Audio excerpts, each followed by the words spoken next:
So hey, a few days ago, Netflix brought out a new trailer for another animated project. This is Wolf King, an amicable looking little project with a handful of little details behind it that I suspect you don't know all too much about. So I'm here to cover in a little bit of the gaps in your knowledge, because admittedly, I didn't know about this storyline up to this point. Netflix has been on a little bit of a kick of doing adaptations as of late, whether it's the fact that it's in production making a Roald Dahl adaptation of The Twits, or last year, almost to a T, covering a live-action version of Avatar: The Last Airbender, as well as reviving Ultraman into something new with Ultraman Rising. Nothing more than a mongrel in wolf's clothing. And this right here is based off of a bunch of novels called the Werewolf novels by Curtis Jobling. Now, funnily enough, one of the first things I found when researching some of the background production details about this project is the fact that the creator of the books was apparently the original production designer of Bob the Builder, designing not just the character design, but also all sorts of props from that show, so the guy accidentally built my entire childhood. Anyway, the Werewolf books themselves, hard to say with a British accent, even though I guess this is technically British, is a series that started in 2010. Initially being a 2-book deal with Puffin for the young adult series of fantasy horror, you know, it kind of falls into that classic book category. A rebellion has to start somewhere, right? In 2011, it released and was shortlisted for Waterstone's Children's Book of 2011, and come around to autumn of 2013, and there were 6 of them. And that's all there is for the source material. Just a decent chunk of books a good 15 years ago. And now that it's been taken on by the helms of Netflix, it is said to be releasing on the 20th of March, which funny enough lines up perfectly with the release date of Ultraman Rising last year. I'm going to keep an eye out on the end of March now for Netflix releases. So what is Werewolf actually about? What is this Wolf King project? Well, beyond just really coming in with a nice artistic style with that kind of almost stop motion aesthetic and not exactly claymation designs, but sort of slightly low poly that definitely makes it stand out from the crowd. The wolf is returned! Stand back! But in regards to actual plots, it's all about a boy who finds out that they are the descendant and last in a line of werewolves, having to embark on a dangerous journey to abolish the tyranny of the Lion Lords and reclaim the throne from King Leopold and Prince Lucan. The rightful yet reluctant ruler of a land governed by werelords, Drew, the actual name of our protagonist, must fight to abolish the tyranny and reclaim the throne. And yeah, we haven't seen a good werewolf original story in a good little while. It's, you know, the last thing I remember is Twilight, I'll be honest. Whilst also apparently it's not entirely about werewolves only, it's werebeasts in general, as apparently according to the mythos, it wasn't just werewolves. I don't know. And all the werelords pledged allegiance. In this, there are were-foxes, were-bears, were-lions, and werewolves. Funny, I guess Netflix really loves attaching to stories with 4 different split divided nations. Beyond the Avatar connections, I've also heard a lot of comparisons to Game of Thrones, with it being all about thrones,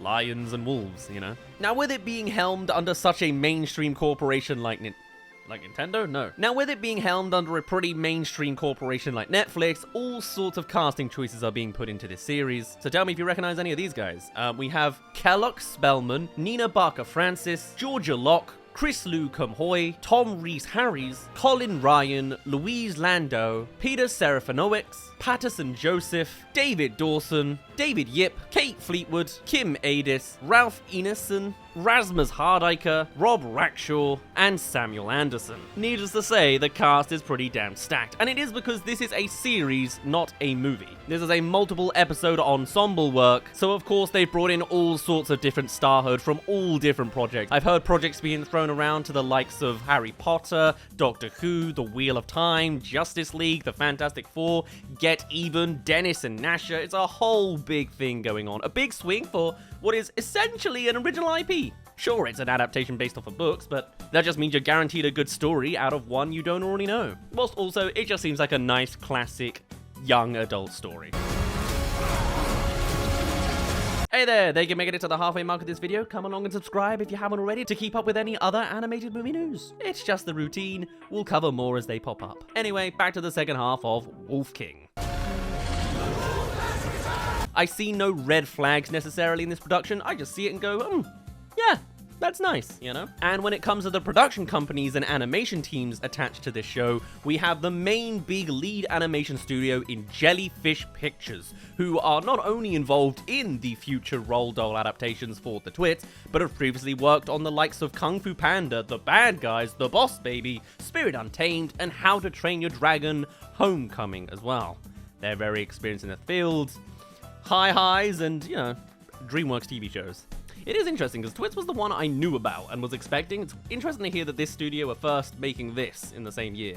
It kind of feels like a shadow drop, even though we haven't known about this project for at least a year. It was in one of their old geek Netflix montages they do for their animated stuff. Either way, I was certainly caught by surprise. Other teams involved in this series also include Assemblage Entertainment, Brain Audio, and Doc 10, in case you were interested. Beyond that, we just have a bunch of marketing quotes, such as from executive producer Angelo Abella, who says, "After making family and teen dramas for Netflix, Lime were approached to produce an animation bringing a dramatic lens to the medium. The end result of that collaboration with our studio partners is something really striking and special." And I can see that. It certainly looks dramatic. There's a nice play of lighting in the sense of lightning strikes are all over this damn trailer.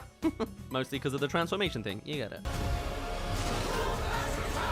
But the real wholesome quote obviously has to come from the actual creator themselves, who mentions a little bit of the story of how this came from book to screen, saying, "Until Lime Pictures and Netflix knocked on my door 4 years ago, I would have never dreamt that we'd see my Werewolf books make the transition from page to screen. It's been a fantastic journey through production, appropriate for such a fantastic tale, and I hope that when Wolf King finally lands, viewers can see the love, detail, and incredible hard work our talented team have put into it." And honestly, I don't know, I read that as just incredibly wholesome as much as it's your classic "I'm excited, it be good" kind of quote. It's just, to imagine being an author that actually just gets approached, of all people, by Netflix. They didn't go reach out themselves, that's interesting to hear.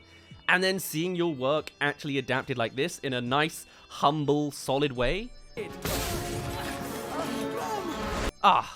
It's nice to see it's not just a bajillionth sequel. Netflix seems to know what they're doing when it comes to picking up good original stories and getting it out to a wider platform. And honestly, on that front, I'm a big fan of Netflix. Beyond that though, with nothing more to see other than this trailer footage shuffled to the background of this video and the occasional clips I'm showing, there is really nothing else to say.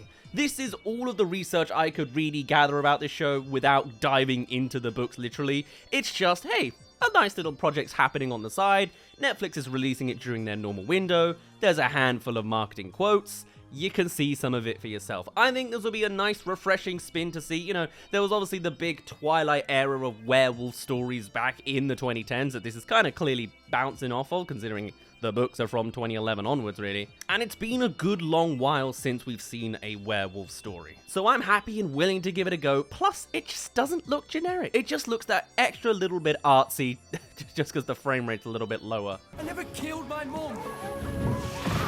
And having that kind of stylistic choice to stand out from just seems very nice and humble. I, at the very least, will be getting around to seeing this animated series come March 20th. I'll drop a review on the channel when it happens. But until then, yeah, that was all the news I could really dig up on it. I'd love to say more, but I guess I'll really have to expel all the thoughts in the world when I actually get to see it for myself. For now, though, I'd best end it off there. My name's been Daz. Thank you very much for reaching the end of this little mini. Do tell us your thoughts and first impressions of Wolf King. Let's get a conversation going on an otherwise unknown IP. Or maybe you've read the books, tell me about it. And I shall see you all in a little bit.